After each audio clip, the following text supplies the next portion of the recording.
观众朋友对廣告之後，繼續收聽持教規則。一禮拜新聞幕後，同你大家來關心嘅係經濟問題。我看到前日台灣嘅股市創下歷史紀錄，連年66日都係對萬點之上。我相信大家冇感受到。另外樣，今日節目地圖為大家邀請到嘅專家係淡江大學財經嘅李博強李教授。李教授您好。盛元好，各位觀眾朋友大家好。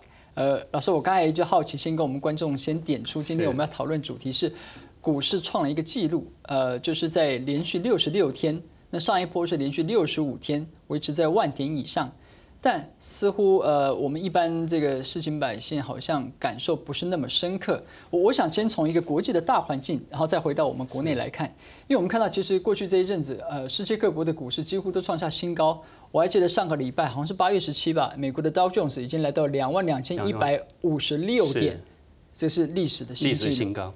然後這一點我們就很好奇，大家原本以為，川普上任了，川普主打不是 American First， 美國第一，美國優先，然後他某種程度的反自由貿易、反全球化，大家原本對美國的經濟好像不是這麼看好，可是就數字來看，好像有一點讓人意外。是的，這個盛元剛剛講的沒有錯哈。我們看到這個美股哈，在這個由道瓊斯，在1987年的時候，各位知道多少點嗎？點數大概2690幾點。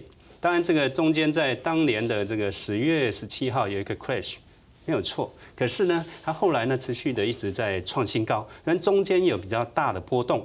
哦，包括了這個各位可能比較熟悉的啊，包括了這個2000年的這個科技股，包括這個2007的金融海嘯啊。但是呢，它經過了這麼多海嘯，這麼大的一個波動，可是呢，它還能夠屢創新高。它創的新高跟台股是不太一樣的哦，不一樣在哪裡？因為它是創歷史新高，不是創一個波段的新高。是。所以在這個我們在8月17號，剛盛元也提到了哈，它是這個創下了22156的一個這個新高點。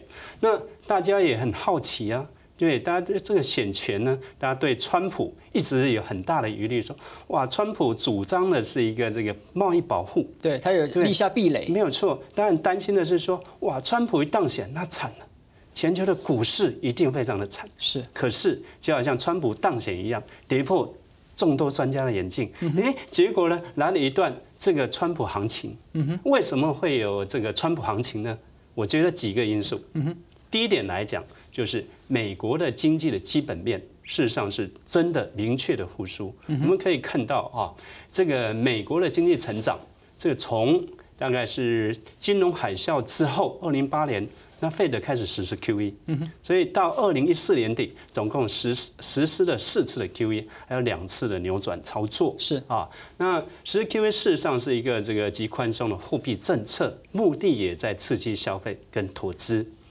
那以目前的這個實質狀來看，我們的確可以看到美國的景氣在這幾年呢，它是逐年的復甦的一個情況。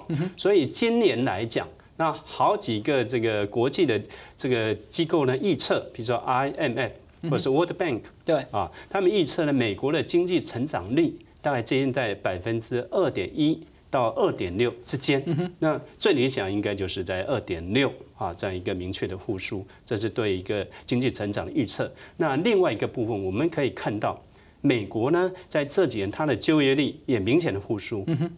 包括了非農的就業，包括一般的這個一般勞動市場的這種就業率，它是明顯的這個提升。那另外一個很重要因素是說，各位了解為什麼全世界很多主要國家實施 QE， 包括美國，包括日本，包括 ECB， 對，那包括英國，甚至中國呢，也是一個廣泛的一個這個 QE。對，啊，那目的呢，一個就是第一個刺激經濟成長，第二個是讓這個物價能夠上升啊，也就是說，實施 QE 的國家，它的一個物價目標率通常都設定在2%的一個這個目標區，所以我們可以明顯的看到，美國的物價事實上它是有成長啊。那再來呢，就是我們也可以了解到，這個 QE 呢，在2014年10月退場之後，那 Fed 呢，在2015年，在2016年。還有今年的3月跟6月呢，啟動了升息，對，適度升息。那這個也代表說，我剛剛講的經濟成長，包括了就業率，包括了通膨，上是達到了它的预期的一个目标。所以这个一个经济成长，那当然也反映出企业的一个获利。这是第一点。第二点，我们可以看到，川普在不管是在选前或者是上任之后，事实上他也提出很多一个利多的政策。那第一个来讲，我们可以看到，包括对中小企业减税。那特别是所谓一个所谓一个营手税，营手税呢，他主张从35%降到15%，是，这个15%，那甚至比台湾的营手税还低啊，台湾是17%。所以这个对一般的企业是非常大的一个这个诱因。那另外一个是，川普呢又主张一个扩大基础建设。是。那扩大基础建设上，各位知道，主要就是铁公路铁公基础建设。那这个对很多企业来讲是一个利多。那另外一个部分就是说，这个川普呢，他主张的是一个弱势美元。所以我们可以看到，这个美元的指数从川普上任前也就是说 QE 退场之后，那有好几次呢是突破100。而川普上任之后，那美元开始反转向下，到最近。我们可以看到，美元呢一直在创新低。那在这几天呢，美元指数已经跌到大概93，是这样一个这个数字所以弱势美元来讲，那对美国有什么好处？第一个是改善它的贸易逆差嘛，这它也是川普的主要，尤其是跟中国的这个逆差是没有错，这个川普很大的一个这个企图。那另外一个就是说，美元的贬值，那对美国企业，特别是科技股，它的海外的获利跟盈利是有非常大的一个这个帮助那另外一个就是全世界的一个这个资金潮从 QE 退场之后，那时候呢是初期是美元升值，所以很大的资金呢是1万美元。那再来就是刚刚提到的，就是因为整个道琼斯、整个 S&P 500。或者是这个费城半导体这些指数一直在创新高，所以吸引很多全球的资金进来。也因此，那我们可以看到道琼斯呢一直在创新高，主要是这个因素。老师，那在这个时候，您刚才也提到，其实大家都在做 QE， 包括日本也提出这个 CPI 2%的这个目标，可是一直没有达成。所以我们看这几个主要国家，发现好像台湾跟日本变成这一波市场里面的后段班，就我们的这个表现相对来讲好像比较不理想，是有什么结构性的因素造成？比方说日本原本说要走出失落的20年，现在连失落的30年都还没有出来。没有错，刚刚这个盛言呢点到一个重点就是说台湾跟日本的确是非常的像。那日本我们知道，在这个1990年的时候呢，日本的股市最高到几点呢？可能很多的这个观众朋友可能不清楚，日本最高达到38000多点。对，现在多少点呢？现在最高不过是19000多点所以腰斩，对，腰斩几乎是腰斩了那这个腰斩事实上，如果是更低，是在安倍上任之前，也就在2013年那时候呢，日本的股市只不过8700点左右。他第一次担任首相的时候，是那因为这个安倍实施了所谓一个安倍经济学。那这个也是采取的这个实施的 QE 的这个政策让日本整个这个比如说这个日元的贬值，然后呢来提升它企业的一个获利，就跟我刚刚讲跟川普这个弱势美元的这个道理是类似比如说如果日元贬值，那这个包括日本的大企业，比如 Sony 的 Toyota， 这些账面的获利马上就快速的上升那另外一个就是说，它要刺激呢这个日本的这个消费。可是我们可以看到，日本的这个通膨率有没有达到2%的目标呢？没有。为什么没有呢？我们知道日本长期以来，如果是把时间拉长，追溯到1990年，为什么日本在1990年会创股市的新高，还有不动产这个新高？那主要一个很重要的因素就是利率低利率造成的房地产的上升，房地产上升之后。那很多的这个资金，很多的游资就往股市所以股市也创新高。是老师，人家现在是负利率。是啊，所以这个就不可想象，当年也不会想到说未来这个20几年之后会有负利率这样的一个情况。那为什么股市整个反转呢？利率政策一改变，那整个股市就下来。那我们可以看到，日本为什么会经过10年的失落、20年的失落，甚至现在已经超过20年了，马上30年日本从股市、房地产泡沫化之后，那所呈现的一个现象是什么呢？第一个就是所谓一个低成长。再来，日本呢又面临到所谓这个少子化、人口老化再来很重要是一个实时薪资，它也没有显著的成长，这跟我们完全一对，样。跟台湾完全一样，实时薪资没有成长，那影响什么呢？就是影响消费。所以难怪消费 CPI 冲不起来，因为大家不敢花钱。没有错，所以我们可以看到这个过去日本这个这几年，很多人都舍不得买肉，都吃豆芽菜，不敢消费，甚至把钱呢存在保险箱。所以要去刺激他们的消费，事实上是很能达到。那唯一能够达到，就跟台湾一样，台湾要刺激消费，那就是什么？提升薪资。唯一的就是提高薪资，让民众的可支配所得增加。那这个才有可能达到这个效果。老师讲到台湾哈，那接下来我把时间回到我们自己身上。虽然说我们相对于包括德国或包括美国，他们屡创新高，我们好像相对于略逊一筹。但是其实前2天我刚才跟观众讲这个数据，我们也连续66天上万点，现在67天了。是这个数字背后有什么意义？那相较于上一波的万点，在1990年代的时候，那时候全国为之疯狂，怎么好像这一次的万点行情比较没有什么感觉？所以这2件事情，老师怎么解读？是的，我们可以去做一个比较哈，就是说，这台湾这一次的上万点，事实上呢，距离前一次的万点，前一次万点是在2015年4月份啊，那时候是马政府任内，但是那时候是盘中呢昙花一现，是并没有站稳。哈，那在这期间呢，经过了这个一段时间的一个盘整，大概台股呢大概在8000点到9000多之间，做一个这个大概维持2年多的一个这个整理啊。那这次的一个这个上万点，我觉得最大的功臣就是外资，外资呢持续的汇入啊来买股，所以我们台股这次上万点从5月23号正式的站稳，如果计算到昨天。那大概维持了67天，对，这个也就是破了1990年啊1月到4月那一段期间，站稳万点持续的65天，是啊，所以如果我们拿1990跟这一次的万点来比较的话，那显然就天数来讲，那这一次当然突破了上一次的天数，而且会持续的增加当中，而且还持续啊，短期间。如果没有重大的一些国际金融事件、金融危机，那我想可能还会持续蛮长的一段时间。这是第一个比较。那第二个，刚刚这个盛也提到了，为什么上万点？那照理如果从上万点去算，平均每位股民去算，哇，那不得了。那每位股民应该至少要赚个60-70万才对啊。可是这个我们看到台湾大部分的股民，那并没有像过去1990年上万点那一种氛围，那一种欢欣鼓舞，那一种这个整个到餐厅到哪里去庆祝这样一个心情。为什么呢？好，其实很重要的。第一个因素来讲，我们可以看到，从1990到现在，整个市场的结构是很大的一个改变。OK， 老师是这个整个的分析后，我们先让观众喘口气休息一下。我们等休息回来，马上请教老师。先歇困一下，讲这强教授来分析做乜嘅強弱係達到萬點。上擺日嘅叫人煙台，到禮拜從呢民眾嘅感受所掌握安泰，歇困一下，讓住進來。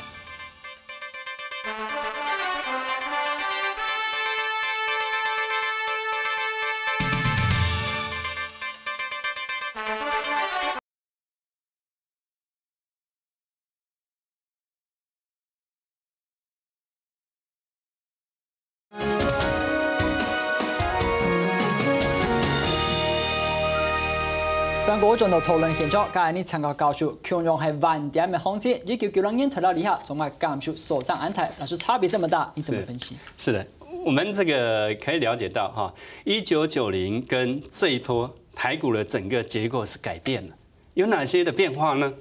第一個來講，我們看到市場的這個整個的組成的結構不一樣了啊。第一個，我們看1990，那時候是一個散戶的時代，是散戶呢佔了多少呢？將近90%，可是經過這麼多年的一個這個改變調整，那現在整個慢慢的走向一個法人的結構，那外資的比重佔多少呢？超過30%，好，所以這個是一個非常大的一個改變啊。那我們可以看到，外資在這一次的持股裡面，各位也知道，在這個有一個統計指出啊。外資在台股持股超過40%的股票幾檔呢？超過20檔。那其中呢，好幾檔都是所謂的全指股。這2天創新高，大立光一張快要600萬，它佔多少？它佔多少？大立光就占了53%，一半以上是外资持有。所以我们可以看到大立光今年2月份的股价多少？大概4000块。400多万已经很惊人了。400万，一张400万。那现在多少呢？昨天上了6000块，盘中是6020，不到半年赚了50%。对，赚了一张赚200万。那再我们看持股比重最高是哪一档？各位应该知道，就是台积电。也是我们市值最高的。没有错，市值最高。台积电的市值多少呢？超过5兆。那外资持股占了80%。所以我们看到今年台积电也创了波段的新高，是大概219元。好，那另外一个很重要的因素，你看外资占了全指股的比重这么高，包括鸿海也是超过50%，联发科60%概念股啊，对，这都是 Apple 概念股。那我们可以看到，台股事实上呢，它殖利率是非常高，在全世界台股的殖利率大概3.8左右，在全世界呢仅次于英国。是。所以我们的殖利率相当不错了。对，这个是台股能够吸引外资其中一个因素。这里老师有一个矛盾的地方，我顺便请教老师。我们一直听国内的这个投资者或者是企业在批评我们，又是缺水、缺电、缺工、缺人才，那加上社会好像失序了，经济失调了，本土企业自己不愿意投资，为什么反而吸引到外资投入我们股市的比例却这么高？是的，这个就是这不是一个矛盾，大家也觉得对好奇矛盾。这个股市的一个这个上万点跟经济好像这种联动性，好像没有那么高。那为什么呢？我们知道这个国际资金，特别是外资，那外资看上的当然就是说，这个你只要股价能够高涨，能够把它推升，让我能够赚取这个差价。那另外我刚刚提到一个重要因素，就是台股的殖利率是非常高。各位知道吗？台积电今年配股每股7块钱，7块钱来讲，外资的股利赚了多少？或者是讲说外资拿多少股利？超过1600亿。那另外我们也了解，台股殖利率这么高，整体来讲，今年整个台股配股多少呢？大概1.27兆。外资拿了多少？拿了5200多亿，这个是很大的诱因。另外一个因素是什么？外资拿了这么多的股利，跟我们一般的散户拿了股利，税制有没有一样？不一样。外资是20%的分离课税，那我们一般的散户不是20%分离课税，我们要纳入所得税，对，我们要课进补充保费，是啊，我们在剥好几层皮，所以这个对外资来讲，税制也是一个非常大的，它有一个立足点上的优惠，是没有错。可是老师。我们讲几个数字，或许可以把它拉回来一点点。比方说7月底的外资有价证券加存款的市值，我看到是3838亿美元，占外汇存底的86%。可是这是连7个月的上扬，创下历史新高。从这个区段的变化，我们可以看出什么吗？好的，第一个来讲，如果我们把这个时间再追溯到去年，对，我们可以重新看这个数字，外资。这个进来这个持有有价证券跟存款，在去年的6月份的数字是2800多亿。那时候这个我们的外存底大概4300多亿，占的比重在65%。对。然后刚刚盛元提到了，以今年7月份的数据，那外资占的这个左右它的这个有价证券跟存款加起来是刚好3838，这很好记啊。那我们的外存底是4444。所以占了25%，所以你看，短短的1年的时间，它就增加20%。对，那这20%，事实上也就反映在哪里呢？反映在股市。它主要外资进来是要买股。那我们当然央行的政策希望它去买股，不是来炒汇。好，所以我们如果去看外资从这一年来，它持续的汇入买股的金额，那就是这么多。但老师。如果从国际收支来看，排除第4季的这个美光或者是汉威科的收购案，外资对台湾的直接投资最近的3年每一季都不到10亿美元呢，这其实会不会是一个？所以这个就是一个疑虑就是说奇怪，外资我们刚刚讲嘛，有价证券跟存款这么多，可是直接在台湾投资，就是我们讲的 FDI， 对这个部分，你看平均每季不到10亿美元。这个是非常少，也就是说，我们可以看到很多国际的大企业，那不来台湾参与实体的投资，它是参与股票的投资，参与有价证券的投资。那为什么？如果我们从台湾的投资去看，那确实是一个很大的疑虑。那不仅台湾的整个政府跟民间投资是逐年的下降，你看连外来的投资这个也下降，这个就是刚才盛议员呢所提到，你看这个因为外资来台投资是有疑虑，台湾有没有足够的水，有没有足够的电？台湾取得土地容不容易？台湾有没有这个充分的人才等这些因素，还有法规的一些这个限制啊，所以这个是影响这个外人来台的这些投资一个重要因素。另外一个，赵老师这样讲，岂不是我们所批评的外资把台湾当成提款机，其实是我们自己创造这样的条件给他提款的？你就创造这样条件提款，那个就是我们刚刚讲的，外资所看重的是不是一个实体的，而是一个这个所谓一个虚拟的这个证券的一个这个投资，它不是投资在实体的投资。那这个虚拟的这个不是实体投资这个部分，你看有价证券，那很容易，我只要有资金，我只要有足够的这个比重，足够的流动性，那足够的影响力。就是我们讲的一个筹码面，它对筹码有控制的这个影响力，那当然很容易的，它可以把台股的这些前指股把它对升，那对升指数一拉升起来，对它很快就可以赚这个差价。那加上我刚刚讲的，除了价差之外，那再来就是它拿到很高的一个这个股利。那我们从7月以来，不要只讲台湾，我们发现外资在7月以来在调整亚洲新兴市场的这个比重，那为什么会这样？然后接下来还有哪一些国际情势可能会影响台股的表现？是的，这个我们刚刚看到这个外资，或者是外资不仅在台股，或是在这个亚洲的新兴市场。对那事实上来讲我们如果把时间追溯的更长一点就是说所谓国际的资金到亚洲新市场，那实际上最大不是在这个时候，最大的就是从美国呢2009年实施 QE，那美国呢实施的这个4次 QE 之后。那总共释放了4兆多的资金流入到新兴市场，那这一波的流到新兴市场也造成了亚洲整个新兴市场它的股市或者一些资产价格的一个上涨。可是呢，在这个 QE 退场之后，那流动性就减少。为什么？我刚刚提到资金回流到美国那在这一年，尤其今年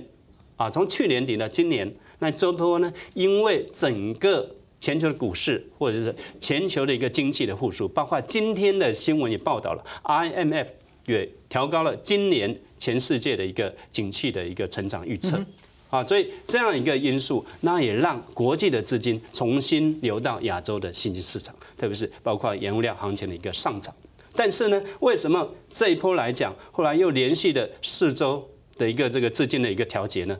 为什么？第一个来讲，我们可以看到嘛，因为这些资金那流到这个亚洲新市场，一个不外就是要去获利，那一个就是要去赚取所谓这个货币升值的这些套利。是但是在这一波来讲，这股市涨幅已经非常高。那再来就是亚币的升值也暂时舒缓，就目前是现一个区间的整理。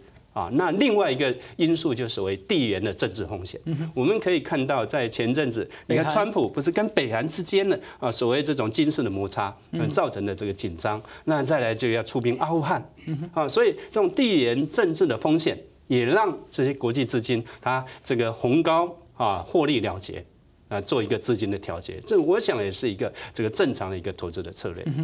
我们看国内的一个数据是证交所这个公布的投资人交易股票行为分析的报告，里面显示40岁以下投资人占总交易人数才21%，但40到60岁投资人是过半数，超38.1%。这个数字老师怎么解读？对，这个数字的公告之后。当然也引起了这个不同的这个意见，特别是这个年轻人呢，对这个问题事实上也这个很明确表达他们的看法，说哇，我薪资这个22K，都吃不饱，是都吃不饱了，那我还去投资吗？对，我们可以看到这个没有钱投资，这是第一个因素那根据呢这个劳动部的一个调查，我们现在大学新鲜起薪多少呢当然不会是这个22K 啦，啊，比20高一点。啊，我们平均起薪呢，根据最近的统计，大概是26000多。啊，但26000多这样一个这个起薪来讲，事实上如果用实质薪资去看，我们事实上是倒退17年。是啊，那如果这些年轻人他是在北部工作，他家里住南部，他要租房子，那日常生活食衣住行，如果孝顺一点，你看又要给父母亲一点钱，孝心费，孝心费啊，所以如果这东扣西扣，那请问还有钱去投资吗？这是第一个部分啊。那另外，即使他在社会上工作了短期的，比如3年、5年这期间，我们另外一个数据也显示，台湾有900多万劳工，可是有多少万的劳工，他每个月的薪资不到3万呢？超过300万。所以显然，对，显然这个低薪这种状况是存在台湾大部分的劳工或年轻人这里面。在这个结构底下，以前我们都听到股市是经济的橱窗，也是未来经济表现的领先指标。现在在这样的状况之下，这句话还适用吗？是的，我们常常在讲，对，没有错，就是万点的行情适用吗？万点行情，那是不是反映台湾经济真的成长吗？各位有感受到台湾的经济成长吗？有感受到我们消费复苏吗？有感受到我们投资增长吗？但有感受到物价变贵了。对，物价变贵了。好，那我们如果分几个面向去看，各位去看，股市虽然站稳万点60几天，对，可是我们的经济成长来讲，如果第一个我们从民间的消费去看，台湾的消费有没有成长？刚刚先讲了物价成长，可是我们薪资有没有增加？没有，倒退17年。对，薪资倒退17年。那台湾一个问题，影响消费的因素，第一个少子化，第一个人口老化，啊，那再来我们可以看到，你看这么多的年轻人。